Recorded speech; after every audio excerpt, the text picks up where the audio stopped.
Assalamualaikum warahmatullahi wabarakatuh.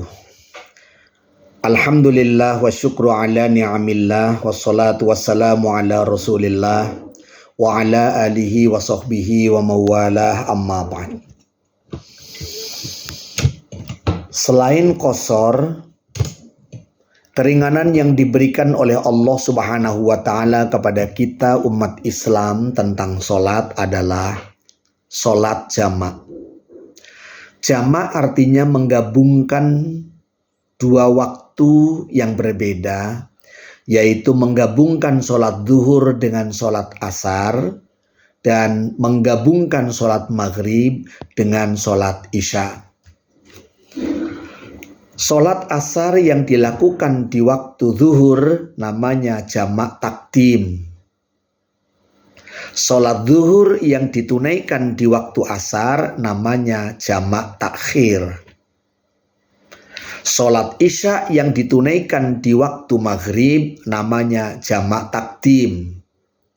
Sholat maghrib yang ditunaikan di waktu isya namanya jamak takhir. Dalam menunaikan sholat jamak, maka syaratnya ada 3.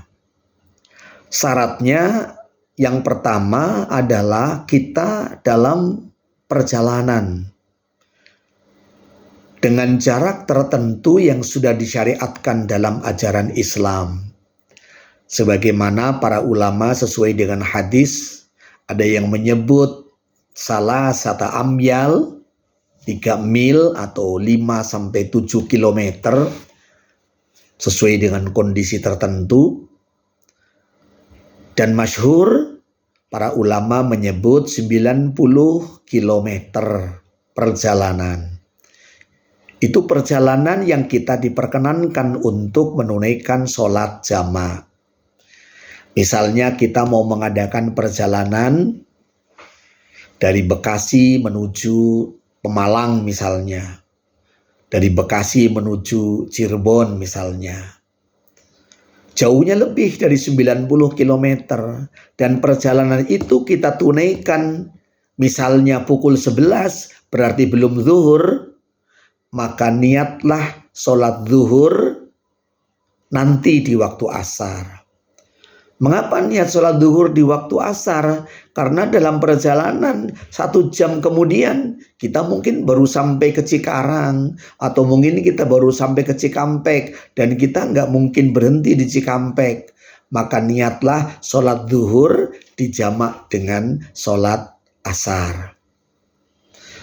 Kalau perjalanannya kita jam 12 sudah waktu zuhur, kita sholat zuhur terlebih dahulu. Kemudian kita tarik sholat asar karena dimungkinkan nanti kita akan melewati awal waktu di sholat asar, maka sholat asarnya di waktu zuhur. Cara sholatnya ya sholat zuhur dulu. Sunnahnya kita azan, setelah azan iqomat, kemudian sholat zuhur. Selesai salam, qomat lagi. Tidak perlu azan, qomat saja, kemudian sholat asar. Demikian pula maghrib dan isya. Tidak boleh asar dengan maghrib, atau maghrib dengan asar, atau isya dengan subuh, itu tidak boleh. Yang ada zuhur, asar, maghrib dan isya. Yang kedua syaratnya adalah apabila terjadi hujan lebat. Hujan amat sangat lebat.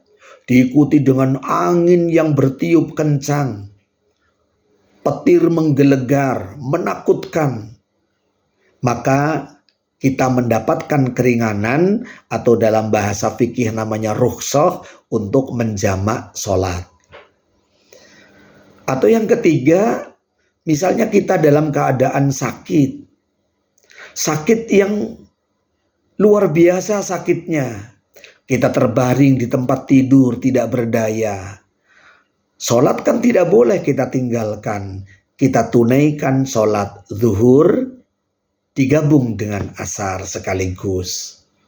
Sholat maghrib digabung dengan sholat isya sekaligus. Kalau kita dalam perjalanan, kita boleh takdim, kita boleh takhir. Tapi kalau dalam keadaan hujan lebat, yang boleh hanya takdim. Nah, dalam keadaan sakit, kita boleh takdim, boleh juga takhir. Dalam suatu kasus, satu kisah, sebuah hadis, an Mu'adz radhiyallahu anhu qala kharajna ma'a Rasulillah sallallahu alaihi wasallam fi ghazwati Tabuk. Kana Rasulullah yusalli adh-dhuhra wal 'asra jami'an wa yusalli al-maghriba wal 'isya'a jami'an. Rawahu Muslim. Kata Mu'adz, kami pernah mengadakan perjalanan bersama-sama dengan Rasul di perang Tabuk. Beliau menunaikan sholat zuhur dan sholat asar di jamak. Beliau menunaikan sholat maghrib dan sholat isya di jamak. Kasusnya perang Tabuk. Tapi para ulama menyebut tidak hanya dalam kondisi perang, dalam kondisi tidak perang pun, selama dalam perjalanan atau hujan lebat atau mungkin kita sakit, kita diperkenankan untuk menjamak. Kalau posisinya dalam perjalanan, bisa juga jamak dan qashar, yaitu digabung waktunya dan yang 4 menjadi 2. Mudah-mudahan penjelasan tentang sholat jamak sedikit banyak dapat kita mengerti dan kita akan melaksanakannya, tidak akan pernah meninggalkan sholat.